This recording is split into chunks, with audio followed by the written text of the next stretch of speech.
Hello friends, स्वागत है आपका सेंसी टॉक्स में। This is hashtag sensi talk 004 और इस वीडियो में हम लोग बात करेंगे कि कोऑर्डिनेट्स होते क्या हैं और उनको हम कैसे निकालते हैं। तो फ्रेंड्स, आपको किसी भी टाइप का प्रोग्राम अगर प्रिपेयर करना है, फॉर एग्जांपल आपको एक टर्निंग का प्रोग्राम बनाना है या फिर आपको एक मिलिंग का प्रोग्राम बनाना है, तो आपको हर प्रोग्राम में कोऑर्डिनेट्स तो निकालने ही पड़ेंगे, क्योंकि कोऑर्डिनेट्स एकदम बेसिक है किसी भी प्रोग्राम को बनाने का। तो आज की वीडियो बहुत ही इम्पोर्टेंट होने वाली है, तो वीडियो को देखिएगा पूरा एंड तक। और अगर आप इस चैनल पर नए हैं तो प्लीज़ सब्सक्राइब कीजिए और बेल आइकन को प्रेस कीजिए।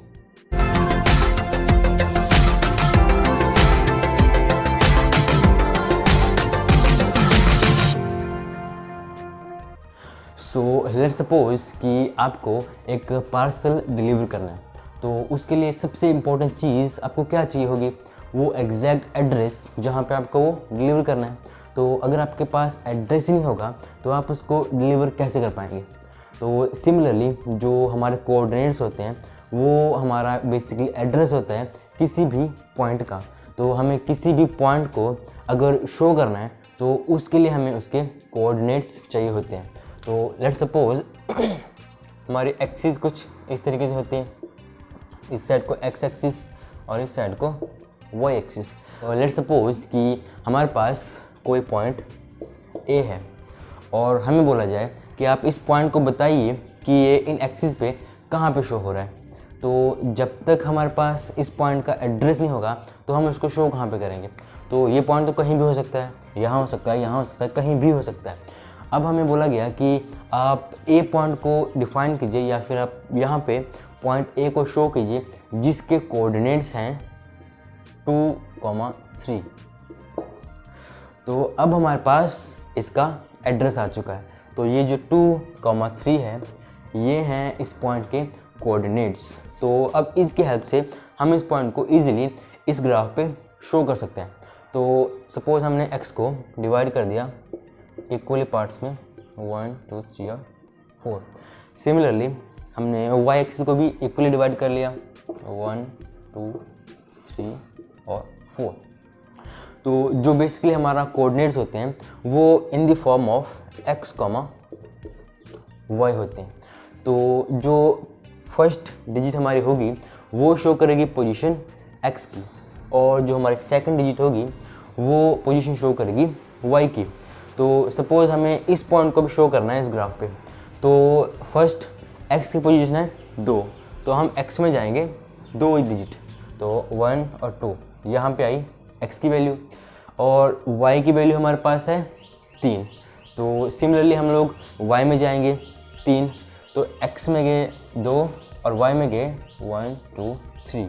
तो ये जो पॉइंट आया ये हमारा पॉइंट आया पॉइंट A, जिसके कोऑर्डिनेट्स हैं 2,3। तो बस कोऑर्डिनेट्स को निकालने का बेसिक रूल यही है कि आपको जो फर्स्ट डिजिट है उतना आपको x में मूव करना है, और जो आपकी सेकंड डिजिट है उतना आपको y में मूव करना है। तो अब हमारे पास 2,3 था, तो हम पहले x में 2 गए और उसके बाद y में 3, तो हमारा पॉइंट यहाँ पे आ गया। तो अभी जो आपके सामने है इसको हम बोलेंगे 2 डायमेंशनल कार्टेशियन कोऑर्डिनेट सिस्टम। तो इसमें बेसिकली 2 एक्सिस होंगी, इस साइड को हमारी x एक्सिस और इस साइड को हमारी y एक्सिस। तो सेंटर में जो पॉइंट है उसको हम बोलेंगे ओरिजिन।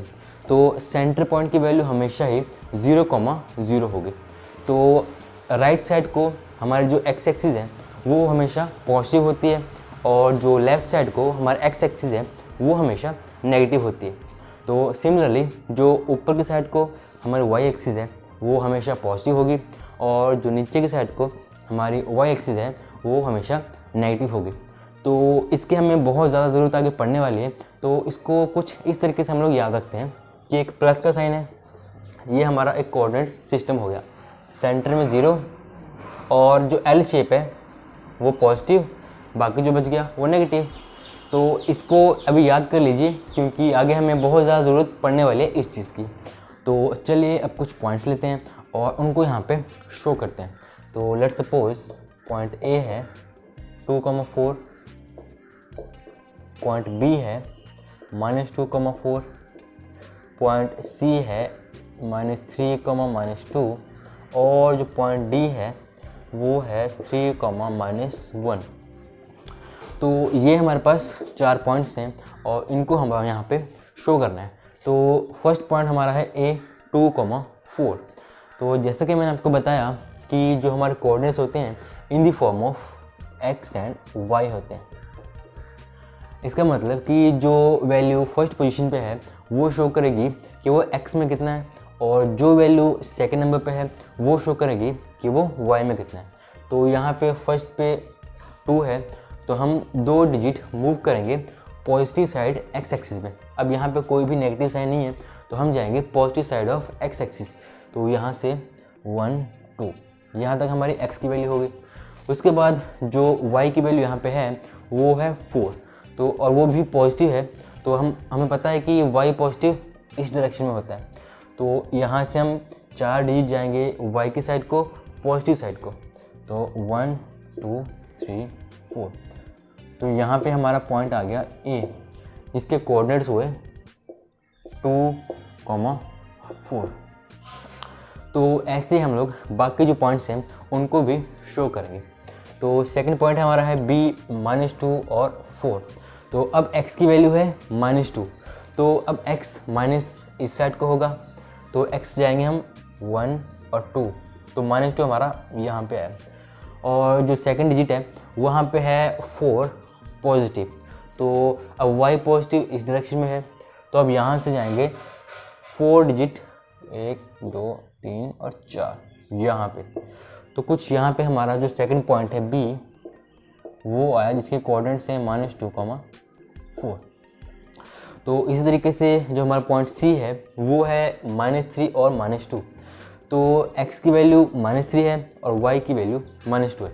तो x में हम जाएंगे -3, तो 1, 2, 3 यहाँ पे आ गया -3 और उसके बाद y में जाएंगे 2। अब y में 2 और वो भी माइनस को, तो y माइनस इस डायरेक्शन में, तो x में गए -3 और y में गए 1, 2 -2। तो कुछ यहाँ पे हमारा पॉइंट C आ गया जिसके कोऑर्डिनेट्स आए -3 और -2। तो इसी तरह से हमारा लास्ट पॉइंट है 3 और -1। तो सबसे पहले x में जाएंगे 3 डिजिट और y में जाएंगे 1 डिजिट, वो भी माइनस में। तो सपोज़ यहाँ से हम 3 गए 1, 2, 3, x में 3 चले गए और y में जाएंगे -1। अब y माइनस तो इस साइड को है तो x में 3 और y में -1 यहाँ पे आया इसके सामने। तो ये हमारा पॉइंट आ गया D जिसके कोऑर्डिनेट्स हुए 3 एंड -1। तो कुछ इस तरीके से हम लोग इन पॉइंट्स के कोऑर्डिनेट्स को निकालते हैं। तो चलिए अब सिचुएशन को थोड़ा सा चेंज करते हैं। तो अभी हमारे पास कोऑर्डिनेट्स गिवन नहीं है और हमारे पास सिर्फ पॉइंट्स को शो किया हुआ है और अब हमें इनके कोऑर्डिनेट्स फाइंड आउट करने हैं। तो जैसे कि पॉइंट A हमारे पास यहाँ पे, तो अब इसके हमें कोऑर्डिनेट्स निकालने हैं। तो हमारे पॉइंट A एक वैल्यू इसकी होगी x की और एक वैल्यू होगी इसकी y की। तो बहुत ही सिंपल सा तरीका है कि इस पॉइंट को हमने देखना है कि ये x में कितना मूव हुआ है और ये पॉइंट y में कितना मूव हुआ है। तो अब ये पॉइंट आप देख सकते हैं कि ये हमारा x एक्सिस है, 0 से x एक्सिस की साइड को ये पॉइंट 2 पे मैच कर रहा है, मतलब ये 2 डिजिट x में मूव हुआ है। और वैसे ही अब y में देखेंगे कितना मूव हुआ है, तो यहाँ से ये 3 पे मैच कर रहा है। तो ये पॉइंट x में 2 डिजिट मूव है और y में 3 डिजिट मूव है। तो इसके कोऑर्डिनेट्स जो आ गए वो सिंपली x के कोऑर्डिनेट्स, x में 2 डिजिट तो 2 और y के कोऑर्डिनेट्स, तो y में कितना गया 3 डिजिट और दोनों ही पॉजिटिव साइन के साथ। तो अब हमारे पास एक पॉइंट है B जो कि यहाँ पे। तो अब इसको देखते हैं कि x में कितना मूव है और y में कितना। अब देखिए ये हमारा x एक्सिस है और ये हमारा 0 पॉइंट है। अब ये पॉइंट x में मूव तो है पर नेगेटिव डायरेक्शन में।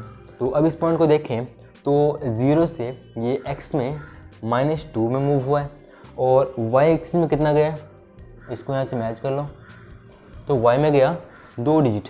तो इसके कोऑर्डिनेट सिंपली आ गए x एक्सिस के -2 और y एक्सिस के सिंपल 2।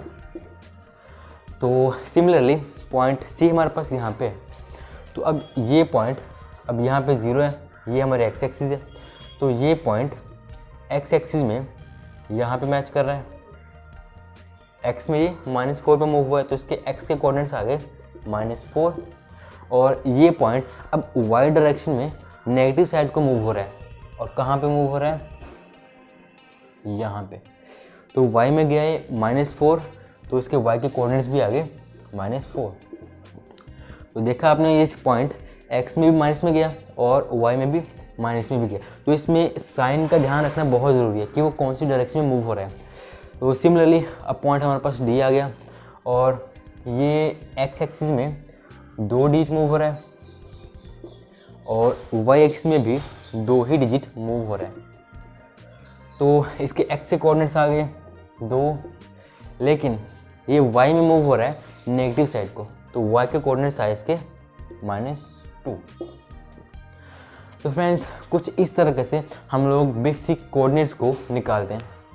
तो चलिए अब देखते हैं कि एक CNC टर्निंग में हम लोग कोऑर्डिनेट्स कैसे निकालते हैं। तो लेट्स सपोज हमारा ये कोई कंपोनेंट है और इसका हमें एक प्रोग्राम प्रिपेयर करना है। तो हमारा टूल जो है वो अगर ऐसे मूव करेगा तभी ये पार्ट बनेगा। तो उसके लिए हमें जहाँ पे टूल मूव कर रहा है, यहाँ से लेके पॉइंट A से लेके पॉइंट F तक हर पॉइंट के कोऑर्डिनेट्स निकालने पड़ेंगे। तो चलिए देखते हैं इसके कोऑर्डिनेट्स हम लोग निकालते कैसे हैं। तो जो हमने प्लस का साइन याद किया था उसको एक बार याद कर लीजिए। ये हमारा कोऑर्डिनेट सिस्टम, यहाँ पे ओरिजिन L शेप, मतलब दोनों साइड को पॉजिटिव पॉजिटिव और इस साइड को नेगेटिव नेगेटिव। तो जो हमारी CNC टर्निंग में पार्ट का ओरिजिन होता है वो बेसिकली होता है हमारे फेस पे। तो अब इस प्लस साइन को उठा के यहाँ पर रख दीजिए कुछ इस तरीके से। तो यहाँ पे हमारा ये पॉइंट हो गया 0, L शेप, ये पॉजिटिव पॉजिटिव और यहाँ पे नेगेटिव नेगेटिव। अब सपोज़ कीजिए कि ये पॉइंट हमारा A है। अब हमें इसके कोऑर्डिनेट्स निकालने हैं। तो हमें सिर्फ इतना देखना है कि x में कितना मूव हुआ है और y में कितना मूव हुआ है। तो अब यहाँ पे हमारा 0 है और इस साइड को हमारी x डायरेक्शन है माइनस में। तो यहाँ से लेके यहाँ तक का डिस्टेंस कितना है? 10 + 10 + 10 30। तो यहाँ से लेके यहाँ ये x में मूव किया 30 माइनस में। तो इसके कोऑर्डिनेट्स x में तो आ गए -30। अब देखिए ये पॉइंट x में तो आ गया -30। अब ये y में कितना मूव हुआ है ऊपर साइड को। तो यहाँ से अब ये पूरा 20 है, तो ये जो हाफ है ये आ गया हमारा 10। तो अब यहाँ पे हमारा 0 आया, ये हमारी 0 की लाइन है। तो y में कितना मूव गया? 10। तो ये पॉइंट x में नेगेटिव गया -30 और ये पॉइंट y में कितना गया? 10 और ऊपर साइड को y पॉजिटिव होती है, तो y में गया ये 10। तो ये तो एक बेसिक कोऑर्डिनेट्स होते हैं जैसा हम लोग नॉर्मल अभी तक निकालते हैं। लेकिन जो हमारी CNC मशीन होती है उसमें एक थोड़ा सा फ़र्क होता है। हम जो x के कोऑर्डिनेट्स देंगे वो तो वैसे ही देंगे जैसे हम लोग देते आ रहे हैं, लेकिन जो हमारे y के कोऑर्डिनेट्स होंगे उसमें CNC में एक ऑटोमेटिकली फंक्शन होता है कि वो ये जो हाफ हमने किया इसको हमें करने की ज़रूरत ही नहीं है, क्योंकि अब जो भी कंपोनेंट हमारे पास होगा CNC में सिलेंड्रिकल कंपोनेंट होते हैं और हम इजीली किसी भी कंपोनेंट का डायमीटर वर्नियर कैलिपर से या किसी भी चीज़ से इजीली हम मेज़र कर सकते हैं। तो CNC में हम जो भी वैल्यू देते हैं वो हमेशा डायमीटर की देते हैं, ना कि उसको हाफ करके। तो इसके जो एक्चुअल कोऑर्डिनेट्स जो हमारे CNC में हम देंगे वो आएंगे -30 तो रहेगा, लेकिन यहाँ पे जो y में मूव कर रहा है वो सिर्फ और सिर्फ 20 आएगा जो इसका डायमीटर है। यही चीज़ एक सिर्फ CNC में होती है, बाकी तो कोऑर्डिनेट्स वैसे निकलते हैं जैसे अभी तक हम निकालते आए हैं। तो सिमिलरली अब हमारा पॉइंट आया B। तो B के कोऑर्डिनेट्स x में, तो अब यहाँ पे B x में तो 20 जा रहा है, माइनस में वो तो वैसे रहेगा -20, लेकिन y में कितना मूव कर रहा है उसको हमें ज़रूरत नहीं निकालने की। जितना हमारे पास इसका डायमीटर है उतना फिल कर दो और वो टूल ऑटोमेटिकली इस पोजीशन पे आ जाएगा। तो ये जो पॉइंट है इस पॉइंट का डायमीटर है 20, तो यहाँ पे भी -20 और 20। तो वैसे ही पॉइंट C में हम जाएंगे, तो C में इस साइड को x की माइनस डायरेक्शन में मूव कर रहा है, 10 और 10 20, तो x में -20, और इस डायरेक्शन में y में कितना जा रहा है, पॉइंट C का जो डायमीटर है, तो पॉइंट C का डायमीटर जो है वो है 30, तो उसको सीधे फिल कर देंगे 30। वैसे ही पॉइंट D, अब हमारा पॉइंट D यहाँ पे, तो x में माइनस में जा रहा है 10, तो -10, और पॉइंट जो हमारा D है उसको y में जाने के लिए हम सिर्फ उसका डायमीटर, जो यहाँ से यहाँ तक जो डाया होगा हमारे कंपोनेंट का, सिर्फ वही डायरेक्ट फिल कर देंगे। तो यहाँ पे जो उसका डाया है वो है 30। वैसे पॉइंट E जो है, पॉइंट E यहाँ से x में माइनस जा रहा है 10, -10, और y के लिए तो हम लोग सीधा उसका डायमीटर फिल करेंगे, तो उसका डायमीटर यहाँ पे 50। अब जो हमारा लास्ट पॉइंट F है, तो यहाँ से क्लियर पता चल रहा है कि x डायरेक्शन में ना वो मूव कर रहा है पॉजिटिव साइड को, ना वो मूव कर रहा है नेगेटिव साइड को, तो इसकी वैल्यू x एक्सिस पे है 0, तो यहाँ पे 0, क्योंकि ना ये इस साइड को जा रहा है ना इस साइड को, बिल्कुल x के सेंटर में, और y में जितना उसका डायमीटर है उतना फिल कर देंगे, विच इज़ 50। CNC टर्निंग में प्रोग्राम बनाते टाइम हमें सिर्फ एक ही बात याद रखनी है कि जब भी हम इस डायरेक्शन के कोऑर्डिनेट्स देंगे तो उस टाइम पे हमें जो भी उसका डायमीटर होगा उसी की ही वैल्यू देनी है, तो मशीन ऑटोमेटिकली उसको कैलकुलेट कर लेती है। तो इसलिए फॉर एग्जांपल इस पॉइंट पे हमने वैल्यू दी जो इसका टोटल डायमीटर था, इस पॉइंट पे भी जो भी इसका डायमीटर था, तो जिस भी पॉइंट पे हम जाएंगे जो भी हमारे कंपोनेंट का डायमीटर होता है उसकी वैल्यू डायरेक्ट फिल कर देते हैं। तो फ्रेंड्स, आज की वीडियो में बस इतना ही। तो अगर आपको वीडियो पसंद आई है तो प्लीज़ लाइक कीजिए और अपने फ्रेंड्स के साथ शेयर कीजिए, और अगर आप चैनल पर नए हैं तो प्लीज़ सब्सक्राइब कीजिए और बेल आइकन को प्रेस कीजिए। तो मिलते हैं अगली वीडियो में किसी और नए टॉपिक के साथ। Till then keep learning, keep growing. Thank you.